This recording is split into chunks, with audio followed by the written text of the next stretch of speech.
Brothers, what is up? It's been a minute since I've done one of these whiteboard videos, but over the past couple weeks, today, I'm feeling really good because of what I'm about to share with you guys.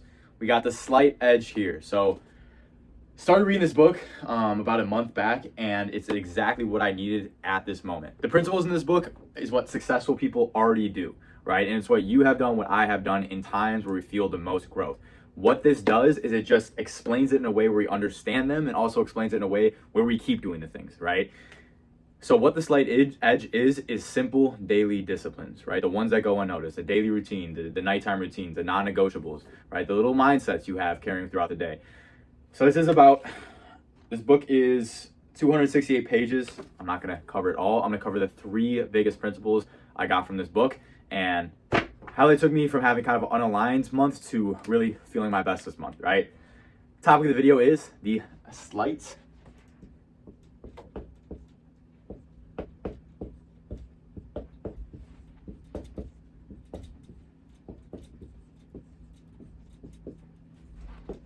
edge, right? Now, first things first, draw some graphs. I have 3 graphs that I'm gonna use for you guys, which is why we brought the whiteboard back.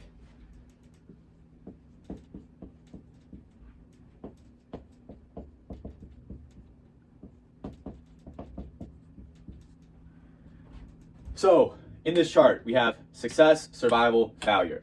Everyone is somewhere within this range, right? With most people being at failure. Now let's define the 3. So failure, I define as being unhappy with yourself, right? Being out of shape, financially unsuccessful, not being able to attract the woman you want, not having self-confidence. Survival is when you are on your way to success, right? You feel more self-confidence. You're starting to get some discipline. You're gaining some momentum, right? You maybe get some attraction from females. Maybe you're starting to get some financial success, right? Now success is where you want to be in life, right? The end goal in all areas where you want to be, financially, relationship-wise, self-development-wise, happiness-wise, right? That is success. Now, most people start here. We'll take me, for example. I started in failure for about a year of my life. I was all those things I stated. Depressed, not self-confident, zero attraction from women, no finances, no path to success, right? I started here. Now, what got me to start moving this way is the pain of being in this zone was too much for me to say, I need to make a change now, right? It piled up to the point where I was like, all right, now is the time. I reached out to my brother. He had the path to get from here to here and eventually to here, right? So I stopped going out as much. I stopped giving instant gratification. I started reading the books, learning, going to the gym more, eating better, right? And I slowly but surely start to get to survival, right? Now I'm feeling more confident, getting more attraction from women. I drop out of college because I want to just keep grinding on myself, right? I get to here and I'm a pretty high confidence level, right? I felt good. I thought I had things figured out. I was like, okay, life is going to be easy from now on. I know what I need to do. But when I was at this point, I thought that the things that took me from here to here were irrelevant now. I thought in order to get from here to here, I have to do something different. I don't need those things. And boy, was I wrong, right? Winter of 2023, stopped my routine, got complacent, was fucking around with the wrong people, going out too much. And pretty quickly, I came back down to here, right? Hit rock bottom again. Now, surely I'm right there, right? And what do we have to do? The pain piled up. All right, I need to make a change. I realized I need to get back to here. So let me do the things that took me from here to here. Start locking in again, feeling great, start a business, have something to put my energy into, and we're back to survival mode, right? Out of failure. Now at this point, what I realized is that when I got to here, I got complacent. So next time I got to here, I realized that is not a sign to stop. That is a sign to keep doing what I was doing here. And the principle of this chart is that the same things that take you from failure to survival will take you from survival to success if you just keep doing them, right? It's really that simple. Of course, you need to take on bigger challenges and maybe commit to a competition or build a business or take it to the next level in your career. But the simple daily actions that go unnoticed is what's going to compound and let you make it so you have the discipline to do that. You have the energy to do that. You have the motivation to do that, right? And so because I stayed on the grind this time, I kept going this way. Now I'm feeling really good, right? I feel the ability to coach. I'm coaching other guys, getting them success. I'm like, great, now I got it. And once I got to here, I got complacent again, right? I fell off my morning routine a little bit. I put less emphasis on waking up at the same time every day. Inevitably, fellas, got down to here, right? And that's a video I made a couple days ago explaining how I haven't been as dialed as I want to be, right? Now, picked up the slight edge and it's like, boom, it explained the exact reason I was like that in a very poetic, beautiful way, right? Now, we're back here, and we're just going to keep doing the simple daily disciplines, which is for me, my method, the evolved method, evolving mentally, physically, sexually, and spiritually to get to the end goal of success, right? Which is building the greatest coaching business there has ever been, right? Evolving the most amount of men I possibly can, being extremely financially successful, ability to provide for my mother, my girlfriend, etc. Right? I'm not there yet, but I'm building there, and I'm going to get there because I will not stop applying the slight edge. Now, that's my story. Let's take a little bit of a look at what the average man looks like. So most people have a time period in their life where they lock in. They get to a point where they hate their body so much, they hate their confidence so much, they hate their life so much, where the pain makes it so they have to lock in. They start going to the gym, right? They start eating right. They maybe start researching some self-development, and they get up here, right? Now they're just getting some attraction from females. They give in, right? They start lusting more. They think they could pull back a little bit, and then it just spirals down. Less days in the gym, stop educating them. They stop educating themselves. They stop waking up early, and they get back to here. And they're like, okay, let me lock in again, right? Get back up to survival, boom, feeling good, but guess what?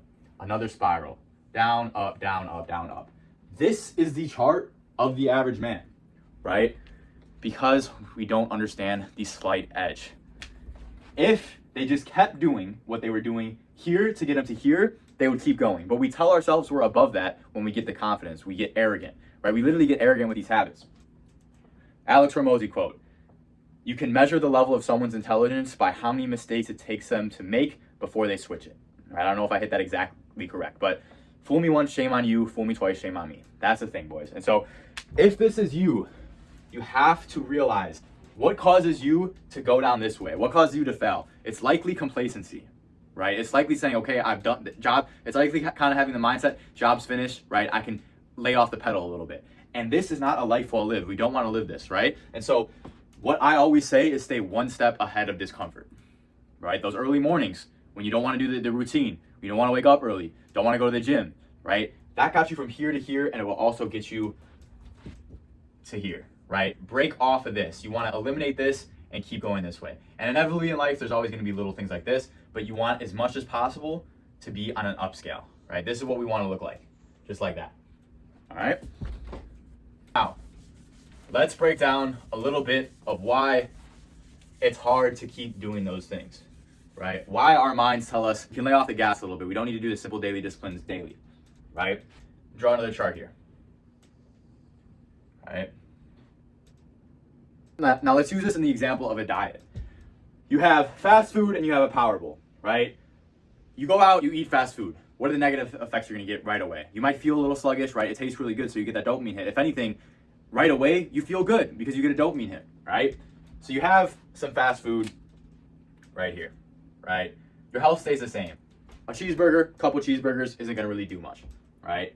Now, you do this for a month, right? 30 days starts coming in. Now, you start to see some declining health effects, right? Now, another month goes by, it's declining even more. The extra weight is pounding on. You're getting more fat, which means it's harder to lose weight. Your discipline's getting lower. Your dopamine is regulating itself for fast food instead of more power bowls. Now, you multiply this by a year, and it compounds to the point where now you have diabetes, right? And now, one cheeseburger turned into diabetes, which is a life-altering event, right? You have no self-confidence because you're out of shape. You have no energy. You're spending all this money on hospital bills just because you applied the slight edge in the negative sense, right? Now flip it to eating healthy, right? You change that from a cheeseburger to a power bowl. Right away, besides the energy boosting effects, you're not gonna see that much difference in your physique, right? But a month goes by, now you're getting some muscle, right? Now you have more energy on a day-to-day basis. You're digesting better, right? And you keep going, and until a year goes by of eating right, you have a great physique. You have a six-pack. You're socially confident. Your health is better than ever. You have more energy, so you're making more money. It goes like this, right? And there's three principles that are applied to this slight edge, all slight edge habits. Number one, it's easy to do, but they are also easy not to do, right? Not difficult when you go shopping to just select the healthy food, put it in your cart, and stay away from the unhealthy stuff. Go home, open the fridge, choose that food, put it in your bowl, and eat it, right? Especially when your mind is focused on all of these benefits. Now, here's the thing. It's also easy to take the shit food, the fast food, put it in your cart, go home and eat that. Drive-throughs take 30 seconds. They're at every corner. It's so easy to choose the negative slight edge habits because the slight edge works both ways. Number 2 is that they seem insignificant, right? They seem insignificant because right here, you don't notice a difference. They are insignificant in the beginning. When you eat the cheeseburger, it doesn't make a huge difference on your physique and your health, right? Right here. But as you do it over and over and over again, you get down here, right? And each stage, even when you are right here, as your baseline lowers, the slight edge curve is now different at each one of these, right? And each point, it still seems insignificant. So even if you get to this point, the whole way of the road, you'll be thinking it's insignificant. But you standing here, looking down there, it's pretty significant, right? We can all agree on that. But in the moment, it doesn't. So it's our ability to look into the future and realize that the seemingly insignificant actions really end up being significant in the long term, right? Because that leads me to point number 3, which is that they compound. When you are on the negative end of the slight edge curve and the seemingly insignificant actions are taken daily, not only does the fast food compound down to diabetes, but then you stop looking for growth, right? You stop reading your 10 pages. You stop going to the gym. Stop waking up on time. And if you do that for a day, you see no difference. But if you do it for a year, you will get all the way down here. The chart literally looks like this, and it will just keep going. Reading 10 pages for one day is 10 pages. Reading 10 pages for a year is 3,650 pages, which is about 30 books. When you put it like that, it seems pretty significant, doesn't it, brother? And so it's going to be your ability to notice that even though these habits are easy not to do, they seem insignificant and you don't see the result right away, that they are going to determine whether you end up here or when you end up there, right? And let's go ahead and flip this.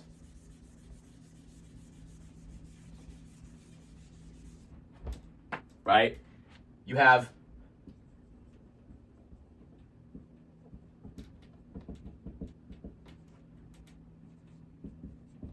responsibility versus blame. You have discipline versus laziness. You have looking at the future versus ruminating on the past, etc. The curve looks like this for every single discipline, right? And that's why you have 99% of people end up being here, and 1% end up being here.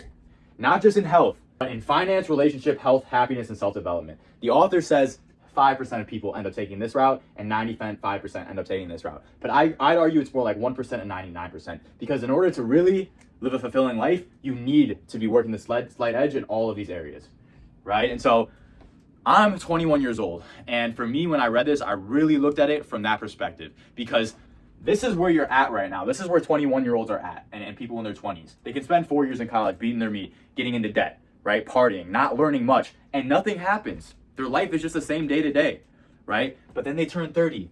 They have no woman, no confidence, no financial outlook. They're in debt.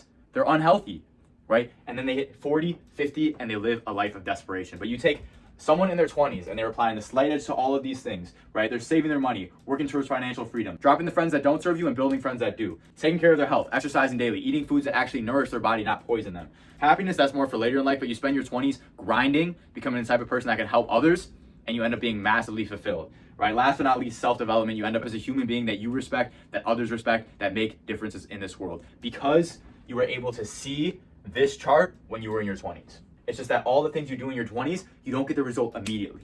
It's called long-term gratification for a reason. It's not instant gratification. But all the instant gratifications you can do in your 20s, you'll be fine. You can have the hungover mornings, right? But you do them over and over and again, and you're going to end up down here, right? And that's my biggest goal, is to wake people up, right? It took me 21 years to wake up. The earlier you can wake up, the more likely you're going to end up as a 1%er. This one is by far my most favorite, right? This is the biggest thing that got me back to my old disciplined self.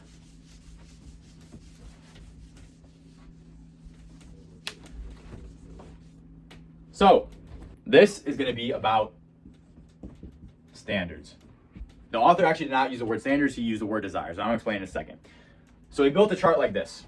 So this represents where we are right now, everyone. Right? This is where you are right now in health, finance, success, confidence, dating, right? This is where you could be if you were applying the slight edge on a day-to-day basis. Now, the tension between where you are now and where you could be hurts, right? The further those 2 points are, the more uncomfort and dissatisfaction you feel. And so when we feel dissatisfaction for where we're at, we have 2 choices. We can either take the actions to move towards this guy, or we can drop him completely, right? Because if we drop the goals, drop the standard we have for ourselves, then it doesn't feel as comfortable if we're not achieving that. And that is what most people end up doing, right? Because we are driven by pain and pleasure. And so if this is all pain right here, we are either going to try to relieve that pain of one of those 2 ways. And most people end up dropping the standard, dropping the desire to be great, right? And what the author said is that desire is your greatest ally to success. And that kind of clicked for me. That is why I wasn't as dialed, because I told myself, I shouldn't be wanting all of these things. I should just be more present in the moment, right? But what that was really doing was just lowering my standard and bringing him over here. And once I read this chapter, I realized that I had been moving this guy this way instead of moving this guy that way. And so the successful people will always move him here, and the unsuccessful people will move him here. And so you have to choose which pain you want. You can choose the pain of doing the action that it takes to get where you want, or you can choose the pain of dropping your goals and living a life of mediocrity. And I highly recommend that you choose the pain that it takes to get to where you want to go, right? Because that pain weighs so much less than the pain of not achieving what you want. Create another chart to give you guys more of a look. This one's actually on my own whim that I've been thinking about a lot, right? You have this guy. This is where you are right now. This is your highest self. This is you achieving all your goals, and this is the average man who doesn't achieve their goals, right? Now, this is your timeline. This is the now, right? This is where you're at. Every moment you have a decision. The alarm hits, you either hit snooze or wake up, right? Now you're here. This is the present moment now. And now you have 2 options at each one. And so let's say you take the snooze option. Now you have 2 options. You can either take the cold shower or you can skip the cold shower, right? Let's say you skip the cold shower. Either eat healthy or you can eat unhealthy. You'll take the unhealthy route. You either go to the gym or you skip. You skip the gym, you end up down here, right? Now on the other hand, you end up doing all those things. You wake up, take the cold shower, eat healthy, go to the gym, repeat. You did everything in your power to move towards that guy in this microcosm. So you hit your standard, you met your standard, and you're moving towards him. Now these things are all uncomfortable, right? Besides really eating healthy, right? Waking up with the alarm, uncomfortable. Taking the cold shower, uncomfortable. Eating healthy, right? Go to the gym, uncomfortable. Set the Google Calendar, repeat the next day, uncomfortable, right? That was kind of painful in the moment. At the end of the day, you feel great though. So overall, it's less painful than this route, right? And now you're meeting your standards, and you repeat this every single day for a year, you will be him. You will be meeting the standard of where you could be if you were taking correct actions. On the other hand, you have this guy, right? This is all comfortable, this is all comfortable, this is all comfortable, but guess what? Now you're so far from him, right? You're so far. And the only way to relieve this pain right here is to accept this as your standard. Now, this is just a simple microcosm of daily disciplines, say like a morning routine. But you break this down into your business, into your relationships, into your health, into your finance, into all areas of life, and you have a decision you make at each point. And the closer you get to making the uncomfortable decision every single time, even though it hurts in the moment, you will end up there, right? That is the pain you are relieving yourself. You are relieving yourself of the pain of not getting what you desire. On the other hand, you choose the comfortable route, the route that doesn't push you towards him. You have the pain of being average. No one is going to be perfect here, but the closer we move this way, the more fulfilled of a life we will live in all areas, right? Hope that made sense. I try to give it to you guys in the most digestible way. If you like this topic and you feel like it could help you, get this book, right? It has so many good ways of explaining this, probably better than I did. It's not going to be summarized. It's 280 pages, but I do highly recommend it. It is value packed.